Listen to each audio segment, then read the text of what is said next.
Very good afternoon, students. How are you all doing? Are you all doing good? Fine. I hope you all listened to this last class video that is about the introduction. That is what are the chapters we are going to have for this academic year, and what all the syllabuses, and how the lessons are divided in volume 1 and volume 2, all that you would have listened in the last class video. And also, I guess you all know me by now, that is, I'm Subhashini, your chemistry teacher. So I'll be handling chemistry for you for this academic year. Today we'll start with this new chapter in volume 1, basic concepts of chemistry and chemical calculations.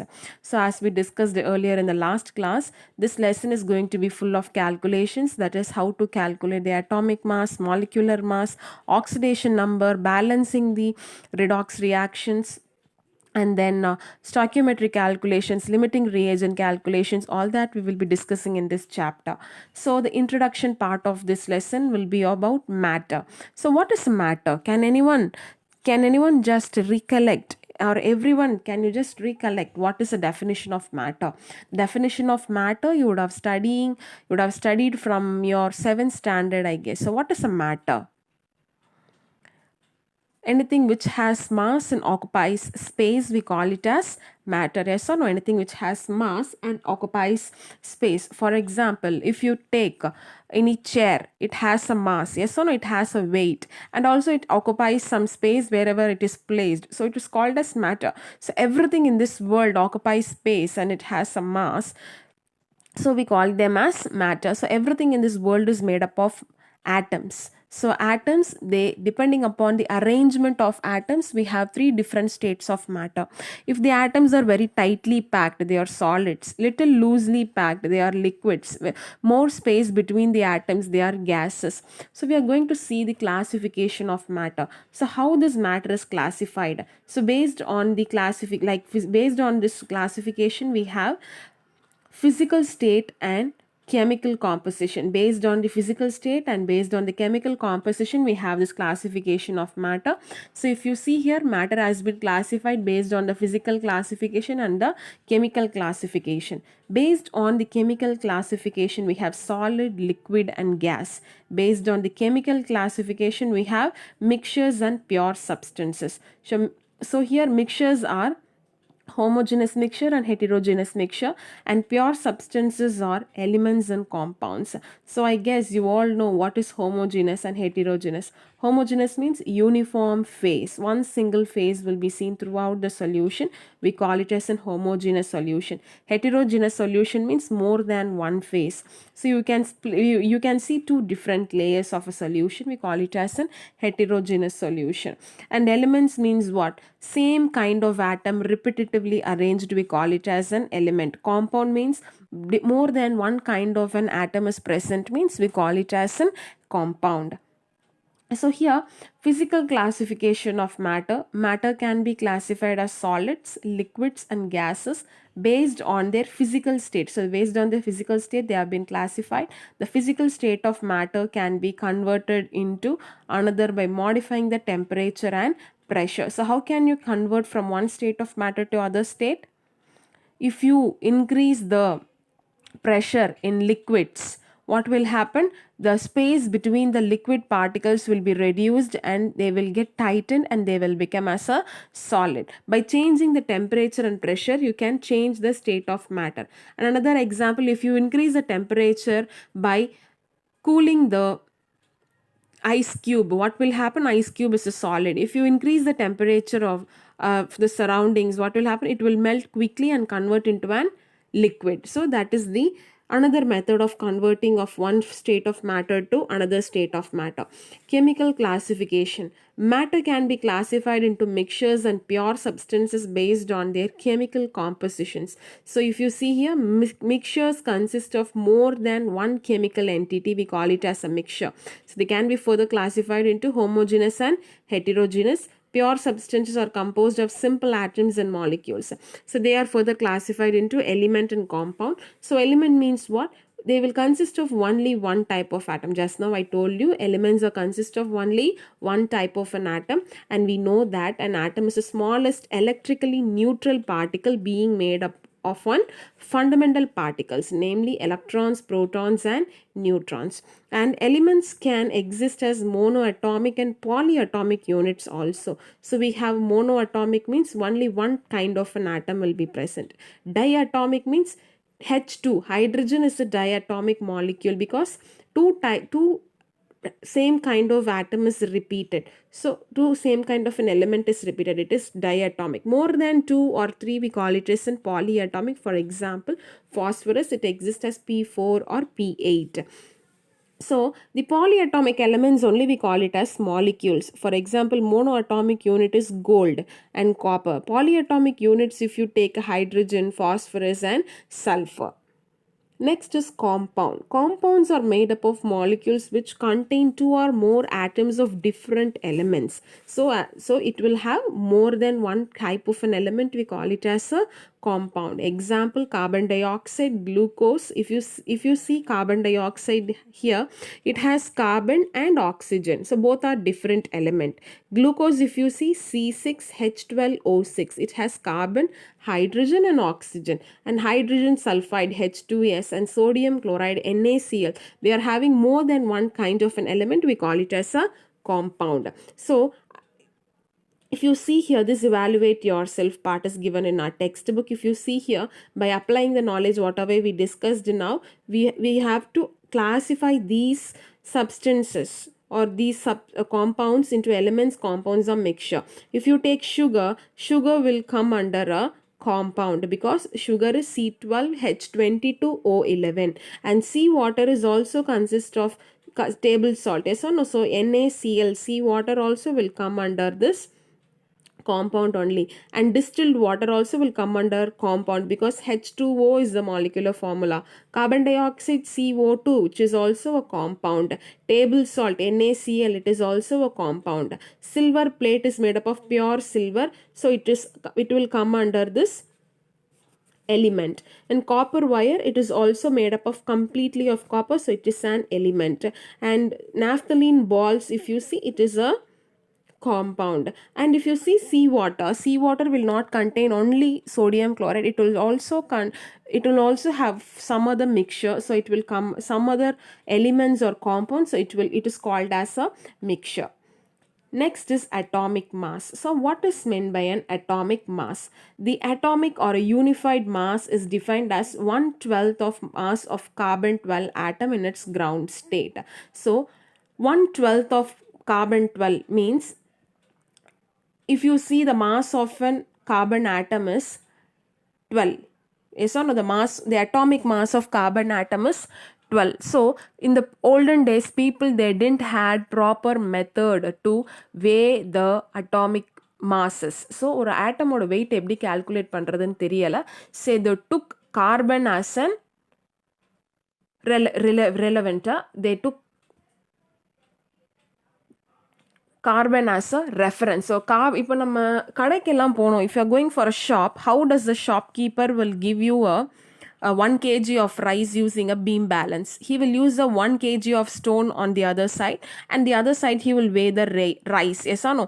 Same way, we need some measurement to measure the mass of an atom. So those days we didn't had any techniques. So this nowadays we are having more and more technological ideas. Those days we couldn't do that, and we cannot take the atom in our hand because atom are invisible. They are very minute particles. We can't weigh them easily. So they have to take another element as a reference. So in that case, they took carbon atom as a reference because carbon is most abundant element in the world, because everything in this world which degrades, all the fossil fuels, human beings, everything which is getting degraded will get converted into carbon only. So carbon is the most abundant element, not the first most, but it is still a most available and readily available element in the world. So they took carbon atom as a reference. So this carbon atom mass was 12. So when they counted the number of atoms present in carbon, it was found to be 12. So what did they did? So the atomic mass means, what they did means 1/12 means 1 divided by 12 of carbon atom. It was called as an atomic mass. So 1 atomic mass means what? 1 divided by carbon 12 atom, they called as an atomic mass of any substance. So one atomic mass unit is equal to 1 divided by 12 will be 1.6605 into 10 power minus 27 kg. So it is called as a relative atomic mass, which is defined as the ratio of average atomic mass factor to the unified atomic mass unit. All this you would have studied in your 10th standard itself. So here you can see relative atomic mass. Relative atomic mass AR is equal to average mass of the atom divided by unified atomic mass. So for example, if you want to calculate the relative atomic mass of hydrogen, so you want to know the average atomic mass of hydrogen. So that is 1.6736 into 10 power 27 kg divided by unified atomic mass, the value which we have here, which is standard one, 1.6605 into 10 power minus 27 kg.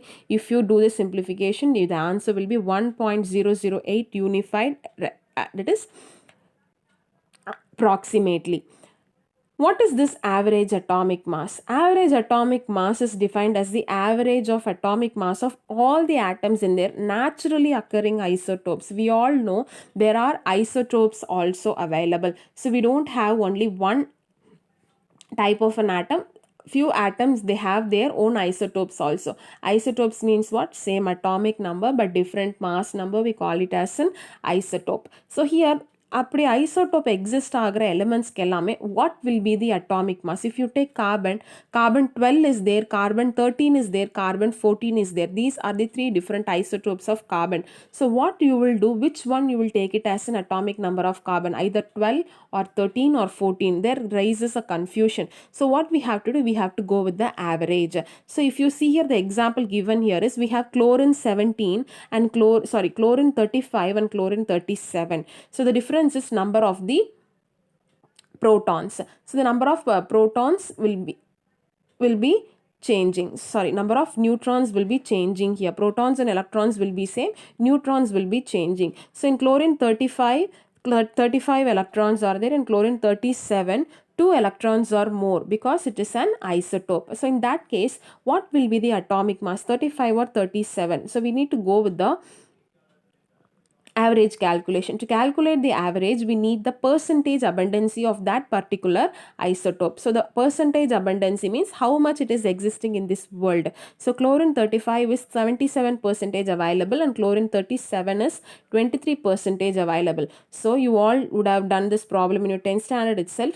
So you have to multiply the percentage abundancy with the atomic mass divided by 100 so that you will get the average atomic mass. Next is molecular mass. So what is a molecular mass?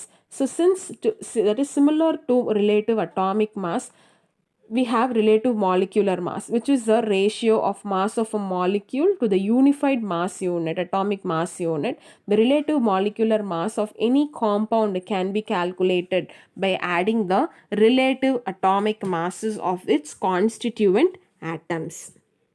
So same way there we did for the atoms, here it is for the molecules. So we have to just multiply. If hydrogen, only one hydrogen if you take, means it is an atomic mass.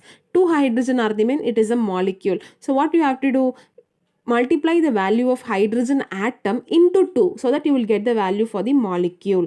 So for glucose, if you see here, relative molecular mass of a glucose C6H12O6.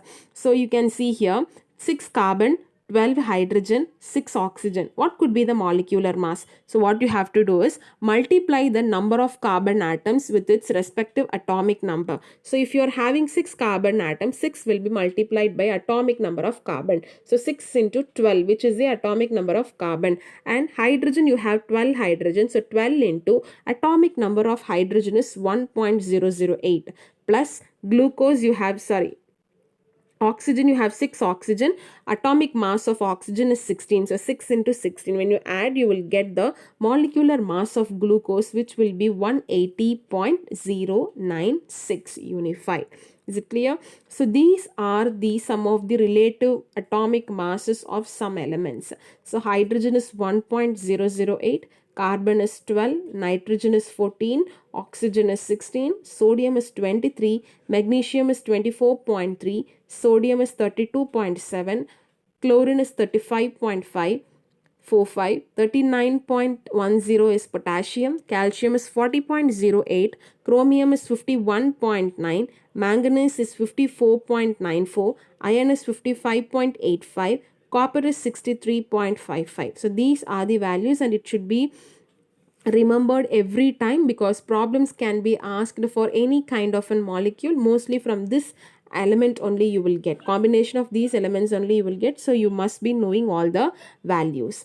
Now your part is to try this, evaluate yourself. Ethanol, potassium permanganate, potassium dichromate and sucrose. I'll give you the solution here, but for your homework you have to work out and send to me. So here if you see ethanol, C2H5OH, you have 2 carbon atoms, so 2 into 1 carbon atom mass is 12, so 2 into 12.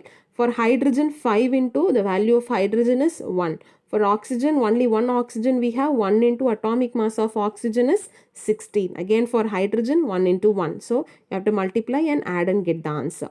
For potassium, KMNO4, potassium K, the atomic mass is 39. So only 1 K we have, so 1 into 39. For manganese, it is 55. So only 1 manganese, Mn is manganese.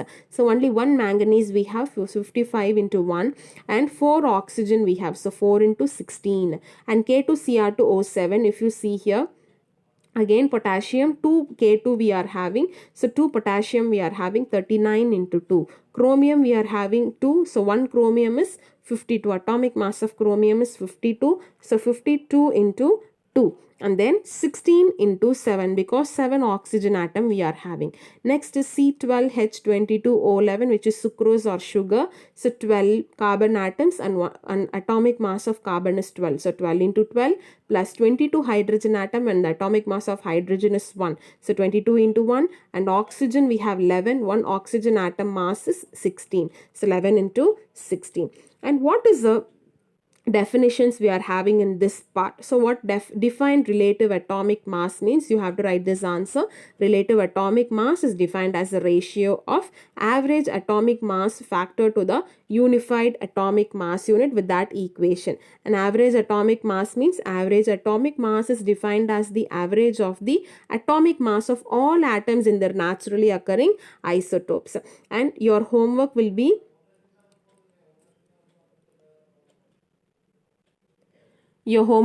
sent separately as a text format. Try to find out the answer. If you have any doubt, you can ask me. Do the assignment neatly in an A4 sheet and file the papers safely. When school is reopened, all your assignments will be checked. Watch the video fully and then do your assignment. If you have any doubts, you can ask me. Thank you, children.